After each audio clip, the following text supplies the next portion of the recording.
Le président français, en recevant ce mardi à l'Élysée les présidents du Tchad, du Niger et du Mali, a annoncé que des décisions seraient prises dans les prochaines semaines pour améliorer la lutte anti-djihadiste au Sahel.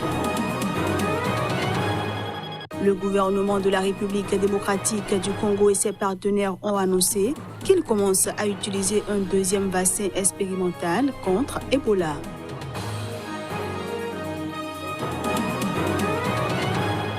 Et puis le Zimbabwe a mis en circulation ce mardi 31 millions de dollars zimbabwéens, soit 1,9 million de dollars sous forme de nouveaux billets pour tenter de résorber la pénurie de liquidités. Voilà pour le sommaire, bienvenue à tous.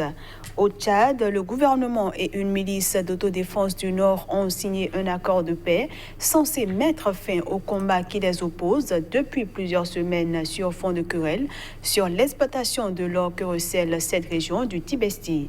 L'annonce de la signature de cet accord a été faite ce mardi par les deux parties. Le gouvernement tchadien a finalement fait la paix avec une milice de Tibesti. Les deux parties ont signé ce lundi un accord pour mettre fin au combat qui les oppose. Au thème de cet accord, le comité d'autodéfense de Miski, créé en novembre 2018 par les habitants de la région de Tibesti, pour affronter aussi bien les gangs locaux, les orpailleurs illégaux et les trafiquants que les militaires de N'Djamena, ont accepté de déposer leurs armes, selon l'armée qui a consenti, elle, de se retirer de certaines positions. Nous avons officiellement signé l'accord de paix. Ils ont remis leurs armes. Ils se considèrent maintenant comme des civils et nous avons libéré 3 de leurs prisonniers, a déclaré le chef d'état-major des armées. Nous avons signé l'accord de paix à Miski avec les autorités parce qu'elles ont répondu de manière satisfaisante à l'essentiel de nos revendications. Fin 2018, le président Idriss Déby Itno avait envoyé l'armée se déployer autour de Miski et des affrontements avec le comité d'autodéfense avaient fait des dizaines de morts selon un rapport de mai 2019 de l'ONG internationale Crisis Group. Les militaires avaient ensuite imposé le blocus de cette localité et des mines d'or sauvages dont regorge le massif montagneux du Tibesti, non loin de la frontière libyenne. Depuis, des affrontements sporadiques opposaient les deux camps avec un net regain ces dernières semaines. Je l'annonçais en titre, le président français Emmanuel Macron a annoncé que des décisions seraient prises dans les prochaines semaines pour améliorer la lutte anti-djihadiste au Sahel. Il a fait cette annonce ce mardi à l'Élysée en présence des présidents du Tchad, du Niger et du Mali. Présent au deuxième forum de Paris sur la paix, les chefs d'État des pays du Sahel réclament plus de moyens face au terrorisme. Nous avons avancé sur la situation sécuritaire et sur les décisions qui seront annoncées dans les prochaines semaines pour reconcentrer la force conjointe G5 Sahel sur le fuseau central, thème militaire désignant la zone au conflit du Mali, du Burkina Faso et du Niger. C'est ce qu'a déclaré le président français à l'issue du déjeuner avec ses homologues Idriss Déby Itno du Tchad, Mahamadou Issifou du Niger et Ibrahim Boubacar Keïta du Mali. Emmanuel Macron a ajouté qu'il serait également appelé prochainement à repréciser le rôle de Barkhane, la force française au Sahel, et conforter l'engagement dans la région.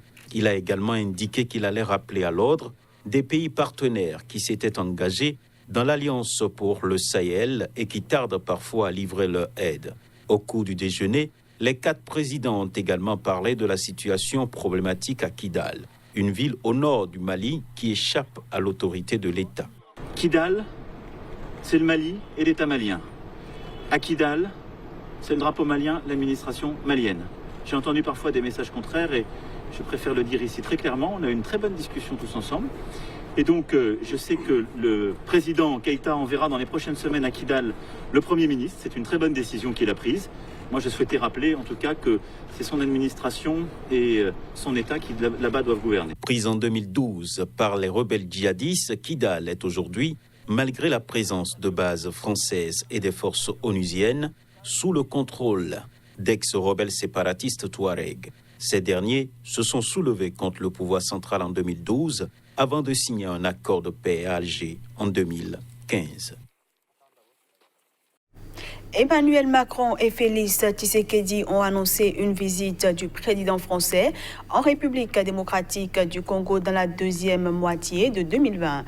Ils ont fait cette annonce à l'issue de leur entretien à l'Élysée. Présent à Paris pour le Forum pour la paix en France, le président congolais Félix Tshisekedi a été reçu à l'Élysée par son homologue Emmanuel Macron. À l'issue de leur entretien, le président français a assuré ce mardi au président de la République démocratique du Congo que la France allait apporter son soutien militaire à Kinshasa dans la lutte contre les groupes armés actifs dans l'Est. Il a également indiqué son intention de se rendre en RDC dans la deuxième moitié de 2020 après le sommet France-Afrique prévu en juin à Bordeaux. Je me rendrai ensuite moi-même à son invitation en RDC, mais je suis très heureux que le président ait passé ce temps à Paris et que nous ayons ainsi redéfini, après la visite en mai dernier du ministre Le Drian, les bases fortes d'un partenariat renouvelé. Prenant à son tour la parole, le président congolais Félix Tshisekedi s'est dit heureux de voir la France revenir en pointe.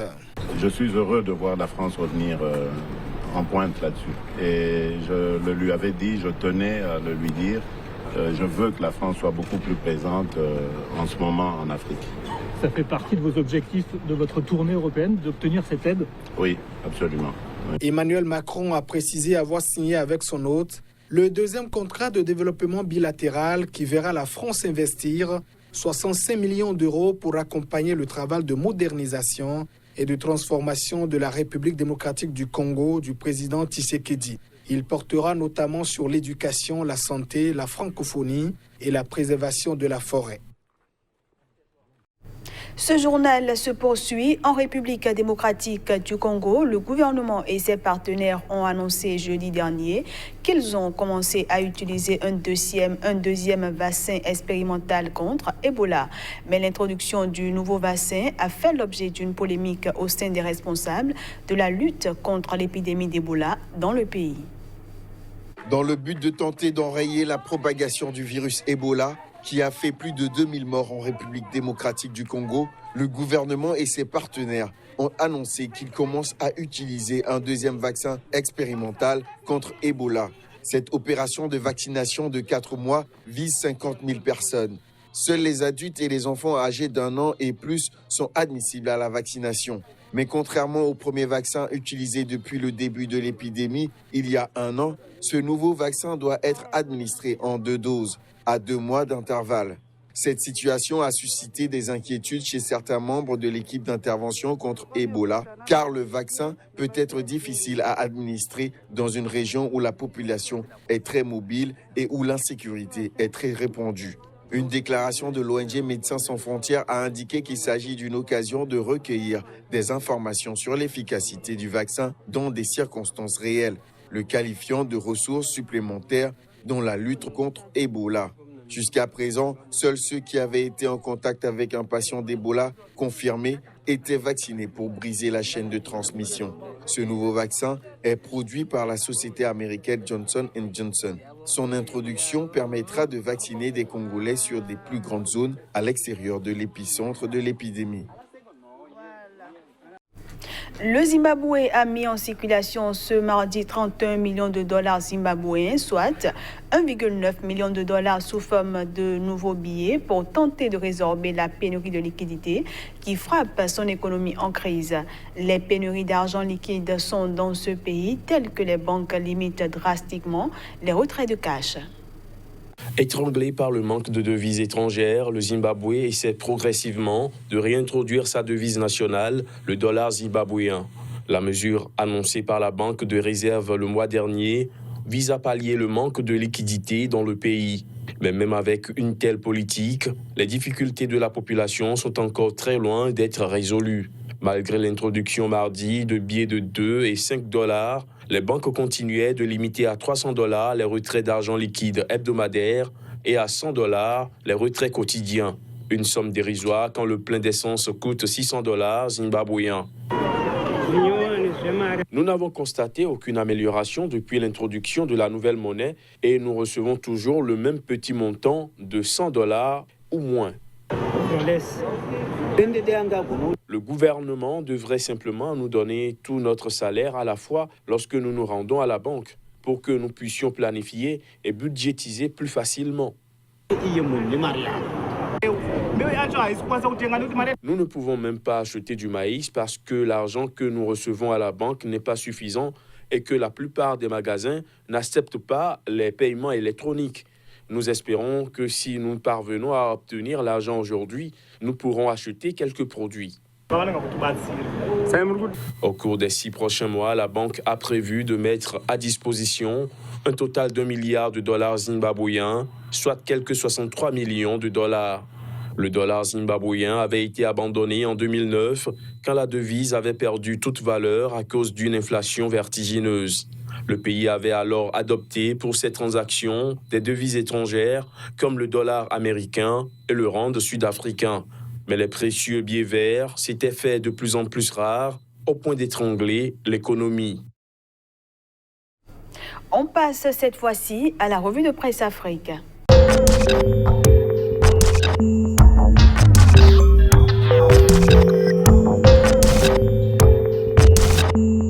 Bienvenue à chacun et à tous. Dans la revue de presse Afrique du jour, le président camerounais s'est exprimé au cours du 2e Forum de Paris sur la paix. Cameroun Tribune titre « Situation sociopolitique au Cameroun ». Paul Biya rassure. La situation au pays n'est pas pour autant rassurante. L'œil du Sahel constate en manchette « Extrême Nord, insécurité, le village Gombouldi se vide après le départ de l'armée ». Situation tendue toujours avec mutation qui renseigne, moto-taxi, défiance capitale. En réaction au recadrage du gouverneur, les mototaxis ont perturbé la circulation hier à Yaoundé. Le Triebdo le soir à présent, législative et municipale 2020, Maurice Kamto menace le Mfundi.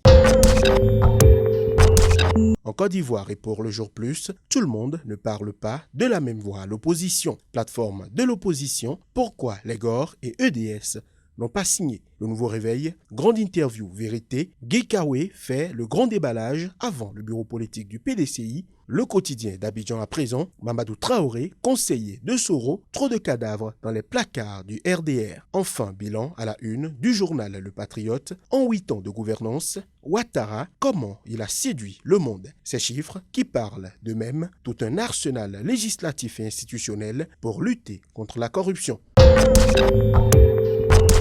Au Sénégal, Sud Quotidien parle politique en manchette, appel d'offres pour l'audit du fichier et l'évaluation du processus électoral. L'opposition se fixe à date butoir. Le Témoin pense et assène en titre, prix bidon décerné au président de la République au Maroc, Macky, le jeune nègre et la médaille des Médées. Le quotidien sur une autre actualité, affaire des munitions saisies à Pire et Pékesse, le juge dégaine. L'enquête à présent, refus de passer le témoin, accaparement des privilèges, la gangrène syndicale. Au Burkina Faso, les propositions y avaient afflué après les attaques que subit le pays. Le quotidien titre, le MPS, à propos de la lutte contre le terrorisme, le succès de la lutte implique que nous soyons plus intelligents que ceux qui nous combattent. L'Express du Faso à présent, élection en 2020, Zéphirin Diabré accuse déjà. Autre titre, avec le même journal, autant le dire, le problème du Burkina, c'est la longévité au pouvoir. Et voilà, mesdames, messieurs, ce sera tout pour cette édition que je vous remercie d'avoir suivi. À bientôt.